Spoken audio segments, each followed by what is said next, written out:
ನಮ್ಮ ಜೊತೆ ಈಗ ಪವನ್ ಅವರಿದ್ದಾರೆ. ಹೊಸ ಸೀರಿಯಲ್ ಮೂಲಕ ಮತ್ತೆ ನಮ್ಮನ್ನು ಎಂಟರ್ಟೈನ್ ಮಾಡೋದಕ್ಕೆ ಫುಲ್ ರೆಡಿಯಾಗಿ ಕಾತರದಿಂದ ಕಾಯ್ತಿದ್ದಾರೆ ಅಂತ ನಾನು ಅಂದ್ಕೊಳ್ತೀನಿ. ಬನ್ನಿ ಅವ್ರನ್ನ ವೆಲ್ಕಮ್ ಮಾಡೋಣ. ಸರ್ ಹಾಯ್, ಹಾಯ್, ಹೇಗಿದ್ದೀರಾ? ಸೂಪರ್ ಆಗಿದೆ. ನೀವು ಹೇಗಿದ್ದೀರಾ?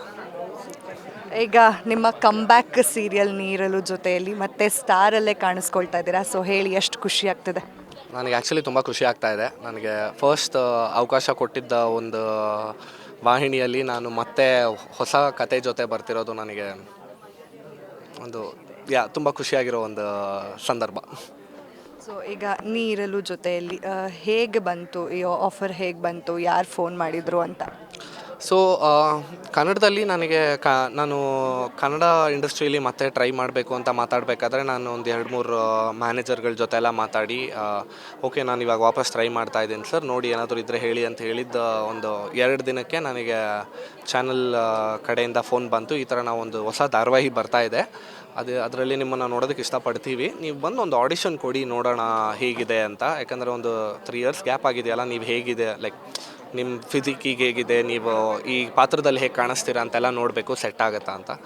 ಆಯಿತು, ರೈಟ್ ಅಂತ ವೆಯ್ಟ್ ಮಾಡಿ ಅವ್ರು ಕೊಟ್ಟಿದ್ದು ಆಡಿಷನಲ್ಲಿ ಹೋಗಿ ಆಡಿಷನ್ ಮುಗಿಸ್ಕೊಂಡೆ. ಧರಣಿ ಸರ್ ಇದ್ದರು ಆಡಿಷನಲ್ಲಿ.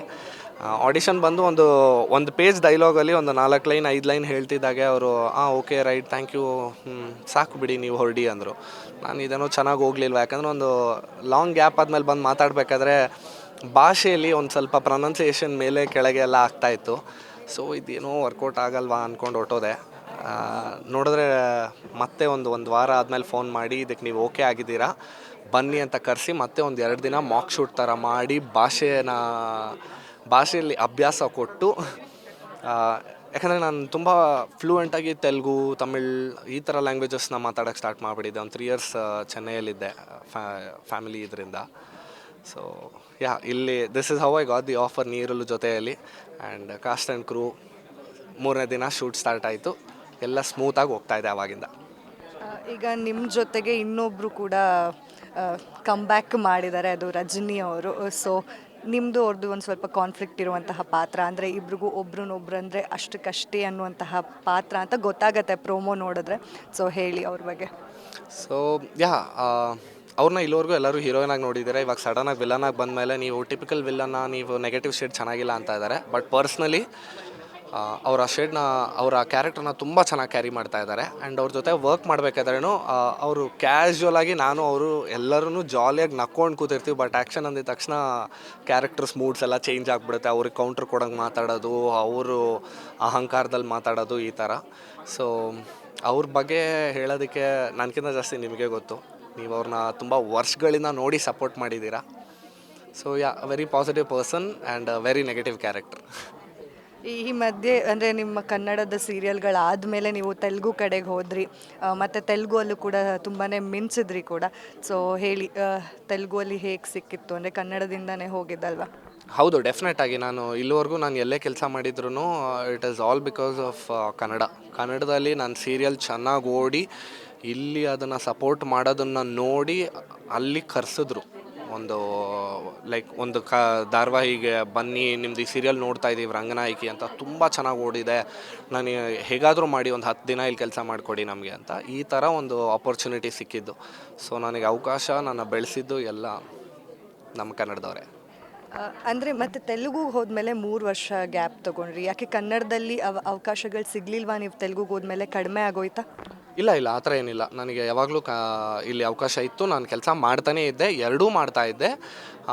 ಎರಡೂ ಮಾಡಬೇಕಾದ್ರೆ ಇವಾಗ ನಾನು ಕನ್ನಡ ಒಂದು ಪ್ರಾಜೆಕ್ಟ್ ಮುಗಿದ ಮೇಲೆ ಕಾರಣಾಂತರದಿಂದ ನಾನು ಚೆನ್ನೈಗೆ ಹೋಗಬೇಕಾಗಿತ್ತು ಫ್ಯಾಮಿಲಿ ಜೊತೆ ಇರೋದಕ್ಕೆ. ಸೊ ಆವಾಗ ನಾನು ಇಂಡಸ್ಟ್ರಿಯಿಂದ ಬ್ರೇಕ್ ತೊಗೊಂಡಿದ್ದೆ. ಅದು ಬಿಟ್ಟರೆ ಇನ್ನು ಬೇರೆ ಅವಕಾಶ ಸಿಗದೇ ಇರೋ ಒಂದು ಚಾನ್ಸೇ ಇಲ್ಲ.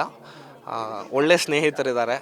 ಸ್ನೇಹಿತರು ಯಾವಾಗಲೂ ಬೆನ್ನೆಲುಬಾಗಿ ನಿಂತು ಸಪೋರ್ಟ್ ಮಾಡ್ತಾನೇ ಇದ್ದಾರೆ. ಸೊ ಅದರಿಂದ ವಾರದಲ್ಲಿ 1-2 ಕರೆ ಆದರೂ ಬರ್ತಾಯಿತ್ತು, ಈ ಥರ ಒಂದು ಧಾರಾವಾಹಿ ಮಾಡ್ತಾಯಿದ್ದೀವಿ, ನೀವು ಬಂದು ನೋಡಿ ಆಡಿಷನ್ ಕೊಡಿ ಅಂತ. ಸೊ ನೀವು ಹೇಳೋ ಹಾಗೆ ಅವಕಾಶ ಸಿಗದೆ ನಾನು ಊರು ಬಿಟ್ಟು ಹೋದಂಗಲ್ಲ.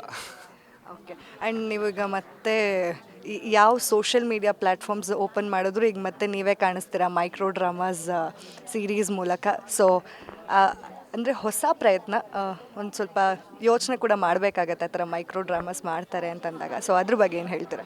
ಸೊ ನಾನು ಕನ್ನಡಲ್ಲಿ ಕುಕು ಟಿ ವಿಲಿ ಒಂದು ಮೈಕ್ರೋ ಡ್ರಾಮಾ ಮಾಡಿದ್ದೆ.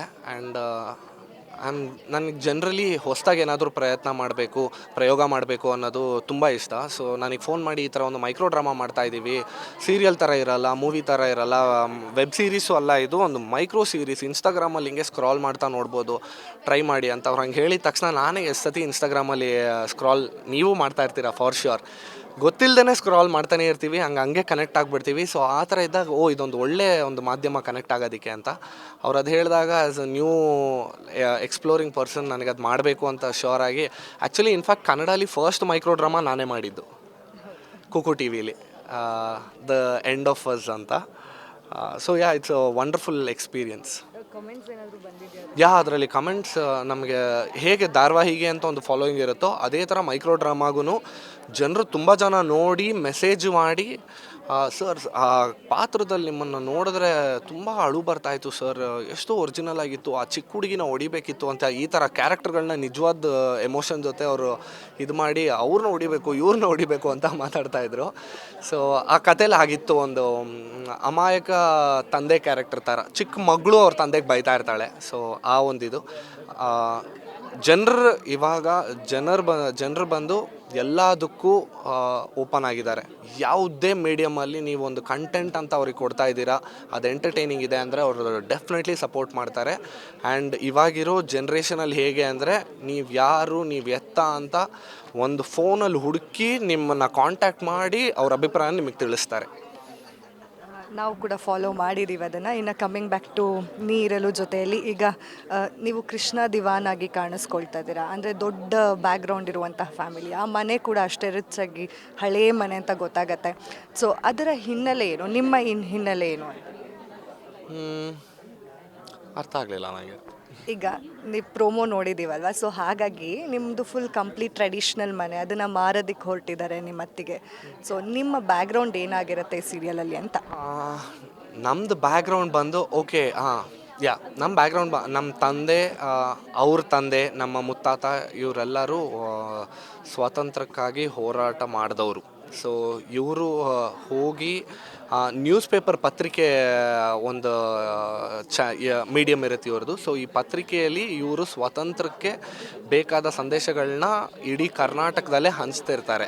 ಸೊ ಆ ಥರ ಒಂದು ಹಿನ್ನೆಲೆ, ಆ ಥರ ಒಂದು ಹೆರಿಟೇಜ್ ಇರೋ ಒಂದು ಮನೆತನ, ಸ್ವಾತಂತ್ರ್ಯಕ್ಕೆ ಹೋರಾಟ ಮಾಡಿದವರು ಈ ಮನೆಯಲ್ಲಿ ವಾಸವಾಗಿದ್ದರು ಅಂತ. ಇದು ಜನ್ರೇಷನ್ಸಿಂದ ನಮ್ಮ ಮನೆಗೆ ಬಂದಿರೋ ಒಂದು ಇದು ಮನೆತನ.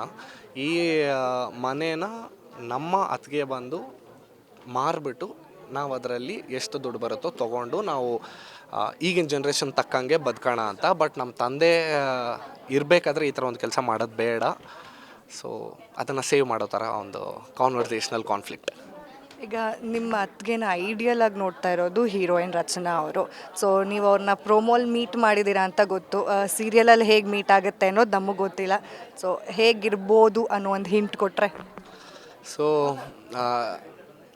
ಸೊ ಈ ಸೀರಿಯಲಲ್ಲಿ ನಾನು ಹೀರೋಯಿನ್ನ ಮೀಟ್ ಆಗೋದಕ್ಕಿಂತ ನಾವಿಬ್ಬರು ಮೀಟ್ ಆದರೆ ಏನಾಗುತ್ತೆ ಅನ್ನೋದೇ ಒಂದು ದೊಡ್ಡ ಡ್ರಾಮಾ ನಡೆಯುತ್ತೆ. ಯಾಕಂದರೆ ನಾನು ಕ್ಯಾರೆಕ್ಟ್ರಲ್ಲಿ ಬಂದು ಅವರ ತಂದೆ ಜೊತೆ ಒಂದು ಬಿಸ್ನೆಸ್ ಥರ ಒಂದು ಕೆಲಸದಲ್ಲಿ ಇನ್ವಾಲ್ವ್ ಆಗಿರ್ತೀನಿ.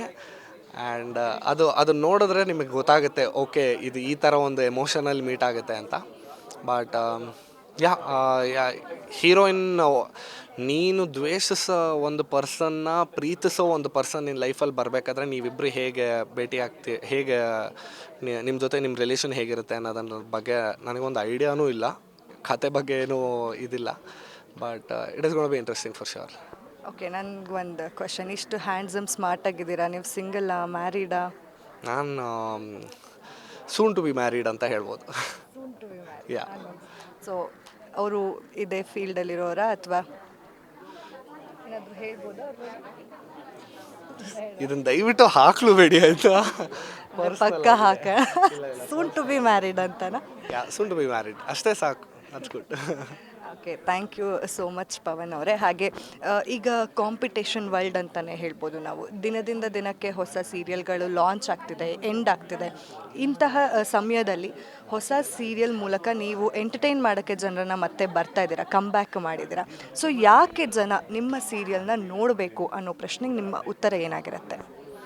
ಯಾಕೆ ನೋಡಬೇಕು ಅನ್ನೋದಕ್ಕೆ ಉತ್ತರ ಕೊಡೋದಕ್ಕಿಂತ ಯಾಕೆ ನೋಡಬಾರ್ದು ಅನ್ನೋದನ್ನು ನಾನು ಹೇಳೋದಕ್ಕೆ ಇಷ್ಟಪಡ್ತೀನಿ. ಯಾಕಂದರೆ ನೀವು ಏನೇ ಒಂದು ವಸ್ತು ಆಗಿರಲಿ, ಯಾವುದೇ ಒಂದು ಇದಿರ್ಬೋದು, ನನಗಿದು ಬೇಡ ಅಂತ ನೀವು ಮೊದಲೇ ಡಿಸೈಡ್ ಮಾಡಿದ್ರೆ ಓಕೆ, ಬಟ್ ನೀವು ಅದು ನೋಡಿದ್ಮೇಲೆ ನಿಮ್ಮ ಲೈಫ್ ಆ್ಯಕ್ಚುಲಿ ಈಸಿ ಆಗ್ಬೋದು, ನಿಮ್ಮ ಲೈಫ್ ಆ್ಯಕ್ಚುಲಿ ಇನ್ನೂ ಬೆಟರ್ ಆಗ್ಬೋದು. ಸೊ ಆ ಥರ ಒಂದು ಉದ್ದೇಶದಿಂದ ನೋಡಿ. ಇರೋ ಕ್ಯಾರೆಕ್ಟರ್ಗಳು ನಿಮ್ಮ ರಿಯಲ್ ಲೈಫಲ್ಲಿ ನಿಮ್ಮ ಸುತ್ತಮುತ್ತ ಇರೋ ಕ್ಯಾರೆಕ್ಟರ್ಗಳ ಜೊತೆ ತುಂಬ ಸಿಮಿಲ್ಯಾರಿಟೀಸ್ ಇರುತ್ತೆ. ಆ್ಯಂಡ್ ಈ ಸಿಮಿಲ್ಯಾರಿಟೀಸ್ ನೀವು ನೋಡ್ತಿದ್ದಾಗ ಆಟೋಮ್ಯಾಟಿಕ್ಕಾಗಿ ನೀವೇ ಅದನ್ನು ಇಷ್ಟಪಟ್ಟು ನೋಡೋಕ್ಕೆ ಸ್ಟಾರ್ಟ್ ಮಾಡ್ತೀರಾ. ಸೊ ನನ್ನ ಅಭಿಪ್ರಾಯ ಇಲ್ಲ, ನಾನೇನು ಕೇಳ್ತೀನಿ ಅಂದರೆ, ದಯವಿಟ್ಟು ನೋಡಿ. ನೋಡ್ದೇನೆ ಇಲ್ಲ ಪರವಾಗಿಲ್ಲ, ಇರೋದ್ರಲ್ಲೇ ಖುಷಿಯಾಗಿದ್ದೀವಿ, ಹಿಂಗೆ ಇದನ್ನೇ ನೋಡ್ಕೊಂಡು ಇದ್ಬಿಡೋಣ ಅಂತ ಮಾತ್ರ ಇರೋಕ್ಕೆ ಹೋಗಬೇಡಿ. ದಯವಿಟ್ಟು ನೋಡಿ. ನಾವು ನಿಮ್ಮ ಮನ್ಸು ಗೆಲ್ತೀವಿ ಅಂತ ನಮಗೆ ಕಾನ್ಫಿಡೆನ್ಸ್ ಇದೆ. ಸೊ ನೋಡಿ, ಸಪೋರ್ಟ್ ಮಾಡಿ. Thank you so much. Thank you so much. ನೋಡಿದ್ರಲ್ಲ, ಇದಾಗಿತ್ತು ಪವನ್ ಅವರ ಮಾತು. ನೋಡ್ತಾ ಇರಿ ಗ್ಯಾರಂಟಿ ನ್ಯೂಸ್. ಕ್ಯಾಮ್ರಾ ಪರ್ಸನ್ ಇವರ ಜೊತೆ ಚಂದನ.